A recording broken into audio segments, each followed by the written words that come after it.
Welcome to Extraterrestrial Reality.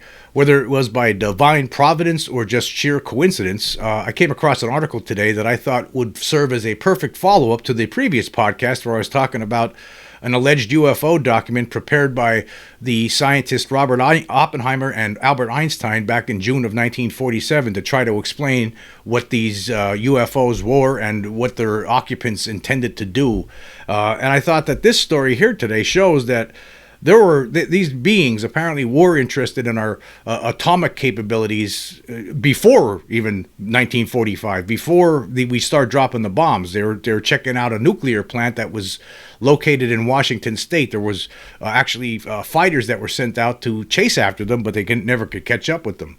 And there was a great article here today. It was in Ovniologia, and we're going to check that out right away here. It says, the headline reads, Reports confirm UFO activity at the Hanford nuclear plant during World War II. And then the subheadline says, this suggests that the phenomenon's monitoring of human atomic activities was already taking place even before the Hiroshima and Nagasaki bombings at the end of the war. And it says here, UFO incursions at United States atomic and thermonuclear weapons facilities spanning from the 1940s to nearly the present day are well documented. Hundreds of United States military veterans, as well as thousands of declassified documents from the Army, Air Force, Navy, FBI, and CIA, reference these incidents. In fact, it can now be asserted that UFOs apparently monitored America's atomic weapons program even before the bombings of Hiroshima and Nagasaki in August of 1945.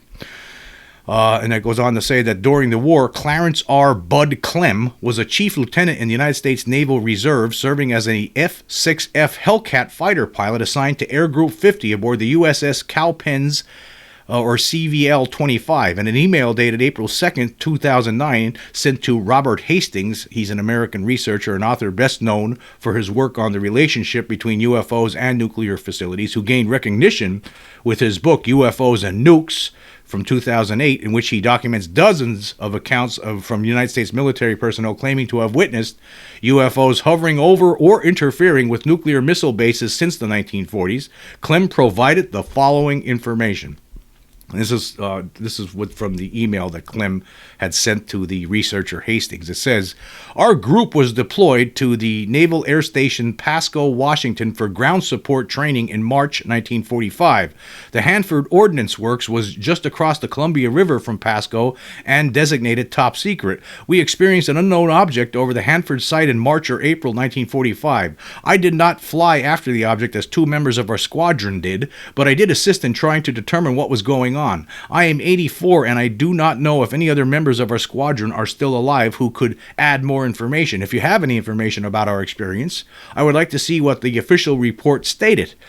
And then it says here, the Hanford facility was the plutonium production plant that manufactured the fissile material used in the first atomic bomb detonated on July 16, 1945 near Alamogordo, New Mexico, as well as the bomb dropped on Nagasaki, Japan 3 weeks later on August 9th.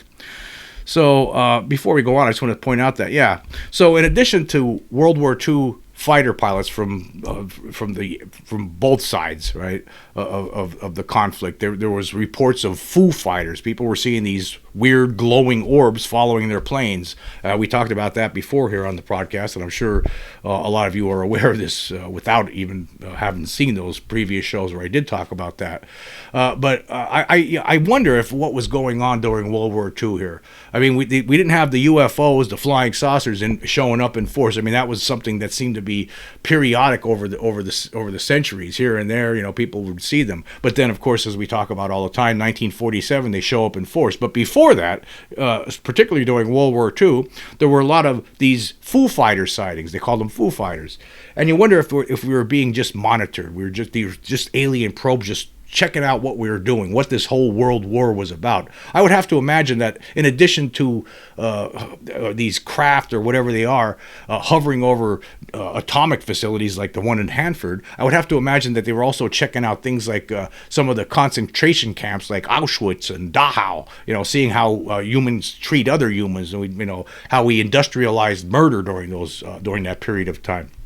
They must have been, if you're outside of the box looking in at it, right? You're an alien race and you're seeing this. It's like, wow, look at these creeps. Look what they do to each other. I mean, of course, a lot of people in the world, we look at that and we all think, oh my God, how could somebody do that? But, I think when we're being viewed by an extraterrestrial or a non-human intelligent race, they're looking at us as a whole. They look at our activities as a whole. It's all of our faults somehow, I would imagine, in their minds. Look at how these people treat each other. I mean, it goes on to this day. I mean, we're still, there's still wars and murder and killing all the time, right? All for no reason, really. It's just stupidity, just for greed, money, over land. I mean, it's just nonsense. It's just ridiculous at this point. So I think that we were being monitored, and then after those atomic bombs were detonated, the one in New Mexico, and then later on in Hiroshima and Nagasaki, that probably was, okay, that's it. We need to do something here. I believe that's a possibility. I just wanted to point that out. Anyway, continuing with this article, it says, Hastings replied to Clem, stating that he had no official report related to the Hanford incident and asked for more details. And Clem responded this way. He wrote back, one night shortly after the evening meal, the officers were gathered at the officers' club for relaxation when the duty officer at the tower called our commander with a request. Lieutenant Commander Richard Brown took the call as the captain was in conference. Ensign C.T. Neal and I were with Brown, and he asked us if we would volunteer to go with him to the flight line for possible duty. We both agreed, and a jeep was waiting at the door to take us to the flight line. We learned that an unknown bogey was over the Hanford Ordnance Works, according to the radar operator located at an auxiliary field just across the Columbia River from Hanford Reservation. We had been instructed upon arrival that the Hanford Ordnance Works was top secret and no flights over any part were permitted. We did not know about the radar, but the duty officer stated that something was in the sky over the area and wanted someone to investigate. A plane was already armed and warmed up on the tarmac. Brown stated he would go and Neal was to stand by in another plane in case of trouble. I was to join the controller in the tower and communicate information from radar to the pilots. Brown quickly found the object, a bright ball of fire, and took chase, but he could not close on it, even with water injection that gave a quick boost in speed. The object headed out northwest towards Seattle and was quickly lost by radar. Brown returned to base and we three retired to the club, still shaking and wondering what we had encountered. Memory does not recall details of two similar experiences. I think Neal was to take the next chase, but the object disappeared before he got airborne. I was assigned to fly the entire Hanford Reservation at low altitude, 200 feet or so, to give the radar operator the blind spots caused by the terrain. I do not know if any other incidents occurred after we left Washington. None of the above information was mentioned in the history of our squadron, but I wonder what is on the record at NAS Pasco. And then Hastings asked Clem, during the first incident, how long did it take the aircraft to reach Hanford? Clem replied, not long. An aircraft was always ready to fly on short notice to intercept the Japanese fire balloons. If you read the history of that project and the concern the balloons caused, it would have been logical to intercept them before they could reach Hanford. Hastings inquired whether the pilot on the first night, Lieutenant Commander Brown, had described the object in detail, either over the radio or at the officers' club. And Clem responded, he just said it was so bright you could hardly look at it directly. As it approached, it flew northwest at high speed. No maneuvers, really, just a straight line course. So obviously whatever they were seeing over there, whatever they were chasing after, wasn't any sort of technology that could have been developed by humankind. Obviously, it's so obvious. Anyway, continuing here, it says, further questions to Clem added some details. Later, he sent Hastings his military records, which revealed that his fighter squadron had been in Pasco from January 9 to February 15, 1945, and not during March and April, as he had initially indicated. This fact is significant in light of subsequent developments. On July 6, 2014, UFO historian Jan Aldrich contacted Hastings, stating that his research group, Project 1947, had obtained documents from the headquarters of the 4th Air Force, written during the war, which referred to flyovers of the Hanford site by unidentified craft. One of them, dated January 23, 1945, and addressed to the Chief of the Army Air Forces and the Deputy Chief of Staff Training, states, resulting from an unidentified aircraft flying over the Hanford Engineering Company plant at Pasco, Washington on at least 3 nights in the past month, this company is engaged in undisclosed projects for the War and Navy departments. This headquarters was requested by Western Defense Command about 10 days ago to move one battery of searchlights from Seattle to the Pasco plant. The 13th Naval District has made arrangements for Naval Air Station Pasco to employ both radar and fighter aircraft in attempting interception of these unidentified aircraft. The airspace over the Hanford company is both a danger area and a restricted area. Our battery of searchlights has been in place since 15 January. One incident has occurred since that date in which a brief radar contact was made. Attempted night interception again failed. And then they have a copy of the document where this was stated. There was a declassified document here. And then later on, it goes on. The article goes on. It says, so here we have an official document referring to one or more unidentified aircraft flying over the top-secret Hanford Atomic Materials Production Plant on 3 occasions between late December 1944 and late January 1945. At least one of those aircraft was tracked on radar and successfully eluded the United States Navy fighter sent up to intercept it. A second record, dated January 25, 1945, states Western Defense Command and Army commands represented at the Hanford Engineering Company, Pasco, have informally asked Headquarters 4th Air Force for one or more night fighter aircraft to be based temporarily at Naval Air Station Pasco for employment against the alleged bogey, which has been detected by radar on several nights in the past 3 weeks. And then they have another document here where that was taken from. So it does seem here, reading through this article, that the guy who had contacted the UFO researcher Hastings, this Clem, he was correct, and he was remembering him. He just was off by a couple of months. It was just earlier in that year. But the weird thing is that they were checking out. They were interested in what was going on at this facility. And isn't that interesting? Isn't that something that's been going on for decades? We heard so many stories of UFOs hovering over nuclear facilities, whether they're nuclear power plants or nuclear missile silos or whatever, sometimes shutting the missiles down, sometimes activating them. So this is most certainly something that these creatures are interested in. And it seems like there were probes, at least. I mean, we don't know. Maybe who knows what kind of craft these were. I'm just wondering, again, because they didn't really show up in force until 1947. Right. I mean, that's when all of a sudden there were, thousands of reports that year, from all over the world. People were seeing flying saucers all of a sudden. During World War II, however, what people were seeing were these balls of light, these weird, like oranges. A lot of times they were orange glowing balls of light, and they were following the aircraft. And in this case, it seems like they were hovering out over near this Hanford facility where there were, where they were preparing, they were building atomic bombs. So it's just interesting to me. And actually, Clem also provided some more description here about what these things look like. It says here, the article continues. It says, here we find that radar tracks of the unidentified aircraft occurred more than once. There are no known records confirming that any Japanese fixed-wing aircraft flew over the Hanford site. Regarding the fire balloons, on March 10, 1945, one descended near the facility, causing a short circuit in the power lines supplying electricity to the nuclear reactor cooling pumps, but the power was quickly restored. In any case, given Bud Clem's description of the object that passed Lieutenant Commander Brown, it seems highly unlikely that it was of Japanese origin. Of course, it was highly unlikely because they couldn't catch up to it. It was gone so the guy who chased after it, he said it took off so fast there was nothing he could do. And, the United States had just as good of planes at the time as anybody else in the world, right? Or if not better.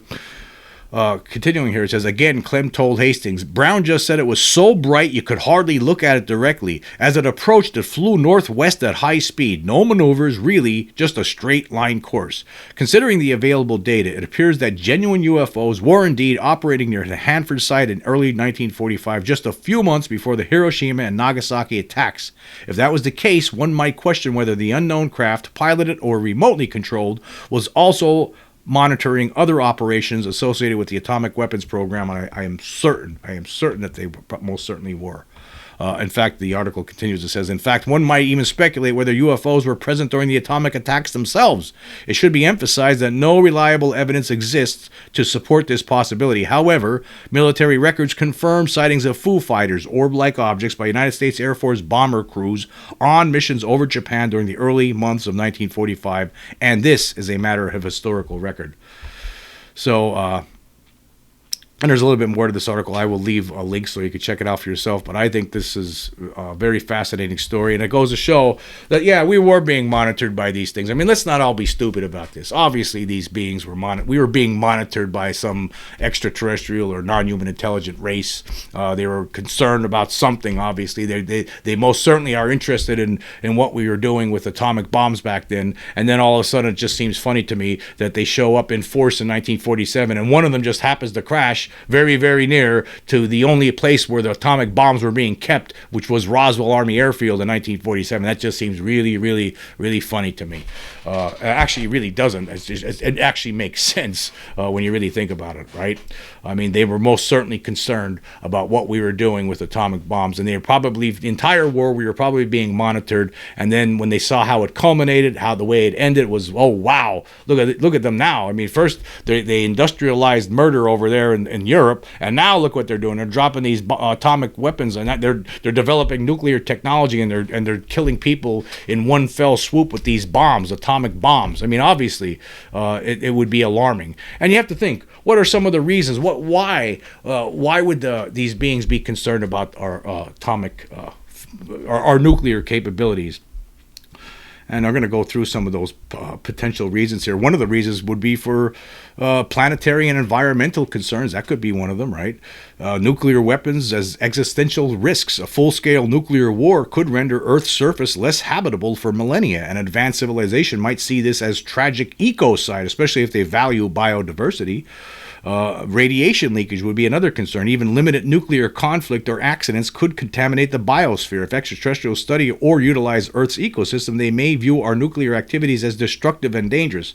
I mean, I have to also point out, too, the reason they would be concerned about it if they're colonizing here. Say they're planning to colonize it, right? And they're building up to that. And then all of a sudden we're dropping nuclear bombs on each other, or atomic bombs. And they're planning on coming here and look... Well, what then? I mean, what do they do then, right? I mean, they're going to live here too. Maybe that's their concern. Another possible reason would be cosmic safety and chain reactions, unintended effects on space-time or physics. Some speculative theories suggest nuclear detonations, especially in space, could produce cascading effects beyond Earth, such as disturbances in local space-time, electromagnetic fields, or even the fabric of the cosmos. And another aspect to this could be interstellar signaling hazard. A large-scale nuclear activity might serve as a detectable signature to other hostile intelligences, inadvertently drawing attention to Earth. And that might be what happened here. Maybe when we start dropping them bombs, maybe that just caused more of them to come here. But I actually believe that we were being monitored. We were being watched by something during World War II. There were just a lot of different reports of those Foo Fighters, and now we have this. There's other cases like this too. Other cases in 1947 at other facilities as well, nuclear facilities. So they were concerned about what we were doing with that sort of technology for sure. Another thing that they might be worried about is strategic concerns.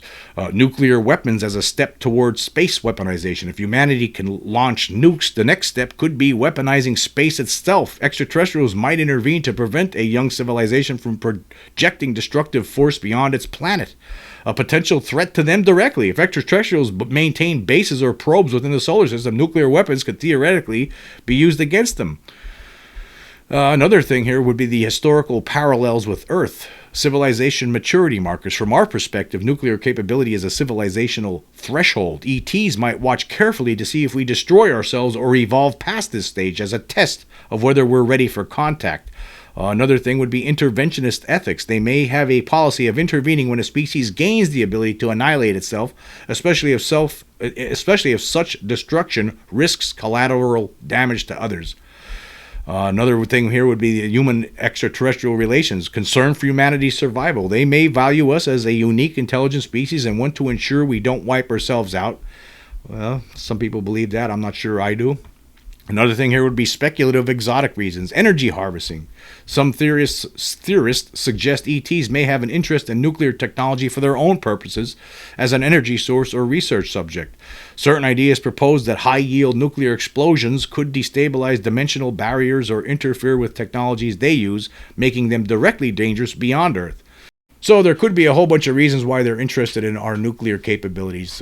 You have to just use your imagination. I think it's probably because they're made Earth their home, and that's probably the reason that they're living here now too. That's what I think. That could be the reason. Maybe what was going on was they've been keeping tabs on us for centuries and checking out how we're advancing, and with plans at some point in the future to colonize this world. I mean, they didn't want to wait too long till we get too advanced, because then it will be more problematic to take over, right? So they wait till we get to a certain position, and then maybe they were surprised that all of a sudden we had atomic bombs. Maybe that caught them off guard, and maybe that set up a red flag. They were monitoring the things that we were doing to each other during World War II, and then all of a sudden they see that.